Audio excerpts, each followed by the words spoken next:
कोटद्दू में 10वीं थल जीप रैली के मेगा इवेंट के तीसरे रोज भी स्टॉक कैटेगरी के कांटेदार मुकाबले जारी हैं।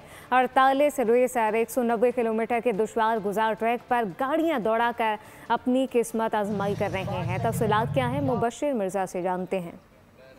10वीं थल जीप रैली के तीसरे रोज का जो है वो बाकायदा आगाज हो चुका है। स्टॉक कैटेगरी के कांटेदार मुकाबले जो है वो जारी है। 48 रेसर जो है वो आज स्टॉक कैटेगरी की जो रेस है उसमें हिस्सा ले रहे हैं। मैं इस वक्त छांगा मांगा टीले पर पहुंच चुका हूं। शायकीन की जो है वो बड़ी तादाद इस वक्त जो है रेस देखने यहाँ पर आई हुई है। मेरे साथ भी एक जो है शायकीन मौजूद है, इनसे बात कर लेते हैं और इनसे जानते हैं कि आज वो यहाँ पर इस माहौल को किस तरह से एंजॉय कर रहे हैं। जी, यहाँ पे बहुत अच्छे इंतजामात हैं और ये थलवी जीप रैली है और इंशाल्लाह यहाँ पे शाकीन बहुत ज़्यादा तादाद में आए हुए हैं। हम इसका मरियम नवाज साहिबा का शुक्रिया अदा करते हैं जिन्होंने जो है ना सराकी वसेब के लिए और जो है ना पंजाब के लिए बहुत बड़ा इवेंट रखा। यहाँ पे सिक्योरिटी के आला इंतजामात हैं।